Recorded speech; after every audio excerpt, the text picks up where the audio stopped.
La evolución tecnológica para el control de insectos y enfermedades no solo se da en los últimos años en el plano de la química básica.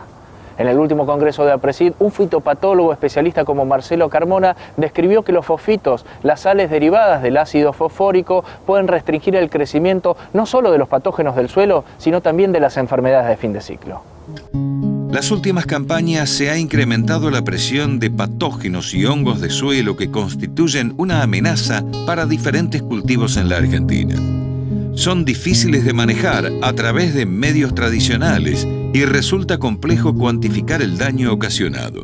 Los productores y los asesores están percibiendo y padeciendo últimamente un incremento constante de la presión de inóculo proveniente del suelo. Y esto tiene que ver con patógenos habitantes del suelo y en diferentes cultivos.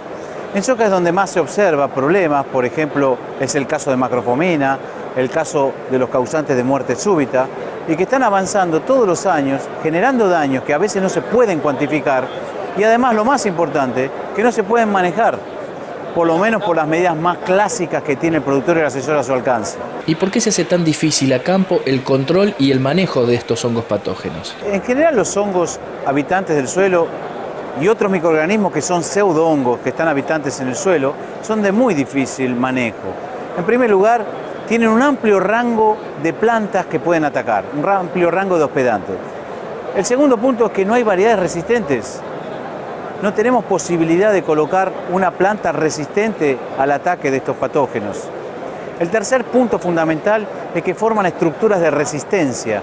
Y esto tiene que ver básicamente con la posibilidad de que estos hongos y pseudohongos perduren en el tiempo, más allá de la presencia o no de los cultivos.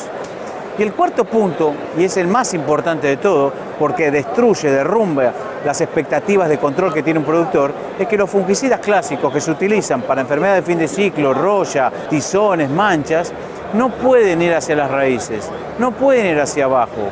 Con lo cual hay un pedimento hasta de expectativa química que se frustra y por lo tanto el productor, ante manchones de plantas muertas, termina diciendo que no puede hacer nada, pero también debe empezar a reconocer que los daños que provocan son muy significativos y que hay otras alternativas para empezar a incorporar dentro de lo que es la tecnología. ¿Y cómo se debe llevar adelante en el manejo una estrategia combinada para tener menos mermas en el rendimiento? Las vías de solución tienen que ver básicamente, en primer lugar, con el concepto propio de manejo integrado. Uno no puede controlar, erradicar, eliminar estos patógenos. Tenemos que saber gobernarlos, conducirlos, manejarlos, que ese es el concepto de manejo integrado. Manejarlo automáticamente tiene que haber un pensamiento nuevo. Decir manejo significa poder aceptar un determinado nivel de población que no cause daños que sean tan significativos como los actuales. Convivir con ese patógeno por un tiempo en el que el cultivo necesita producir y que esa infección no sea tan severa, tan intensa.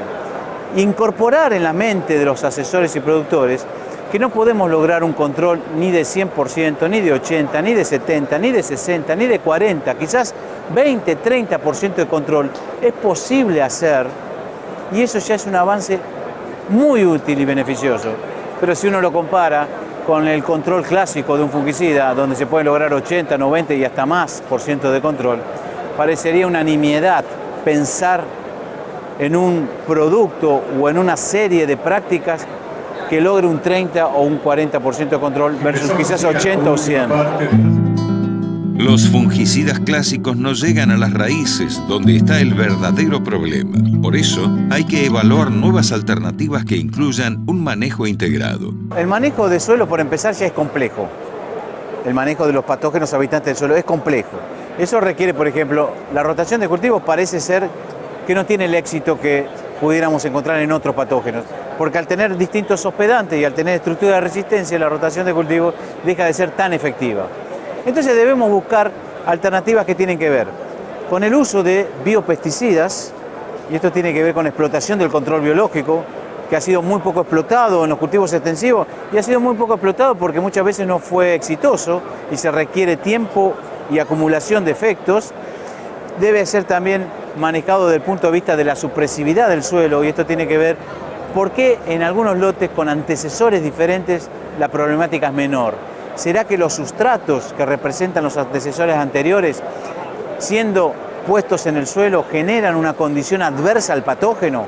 Esa es otra pregunta interesante, conocer la secuencia de cultivos que puede llegar a disminuir la intensidad de estos patógenos. Y el tercer punto, además de buscar variedades tolerantes, además de hacer un planteo a largo plazo sustentable, es el uso de algunos productos que tienen que ver con la explotación de las propias defensas de la planta. Hay una tendencia mundial a pensar que por qué no explotamos la cantidad de defensas y de productos internos que tiene la planta a favor de la protección vegetal y de la salud de estas plantas.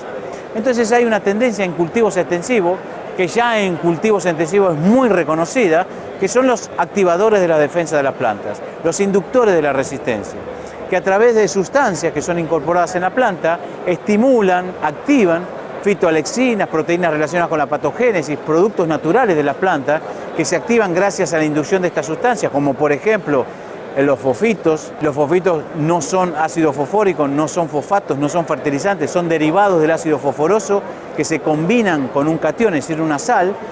Les decía que activando estas defensas, la planta está mucho más protegida preventivamente frente al ataque de algunos patógenos. Y en el caso de los fosfitos, es muy importante reconocer la virtud adicional que tienen porque pueden ir hacia las raíces. Y ahí está entonces la unión con esta suma de tácticas en la cual podemos sumar justamente a los fosfitos para el manejo de los hongos de suelo, ya que pueden viajar por raíz. ¿Y cuáles son las diferencias respecto a los niveles de control y de las condiciones ambientales que tienen, por un lado, los fosfitos y los fungicidas clásicos? En primer lugar, falta conocimiento y divulgación respecto a los inductores de la resistencia. El segundo punto, cuando uno está acostumbrado a usar fungicidas clásicos, sabe que el efecto es relativamente inmediato, es espectacular, sorprendente y con alta eficiencia de control.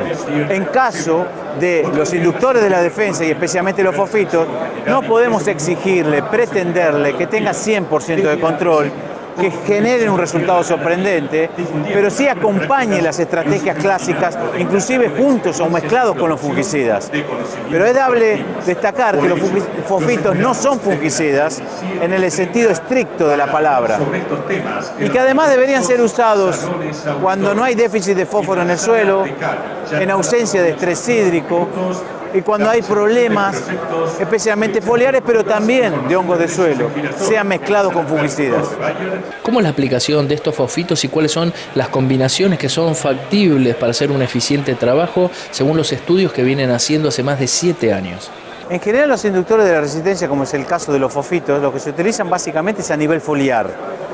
Y también puede ser mezclado con cualquier agroquímico, inclusive por supuesto con el fungicida, con lo cual complementa la protección.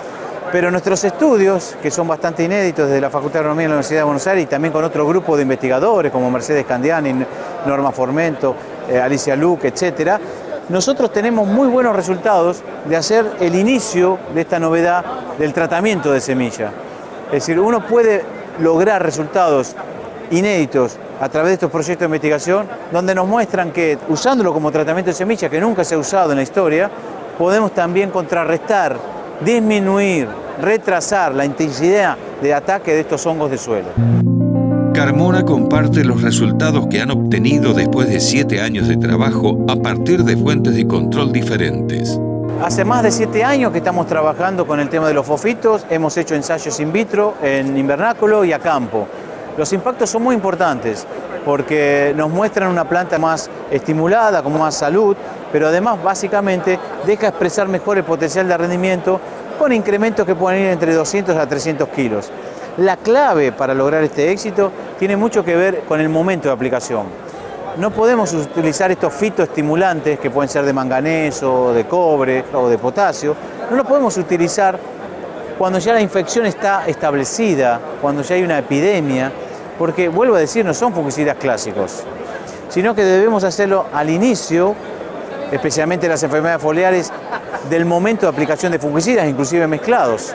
Y en el caso de hongo de suelo podemos hacerlos inclusive en etapas vegetativas, pero teniendo seguridad de que ese suelo tiene presente hongos habitantes del suelo.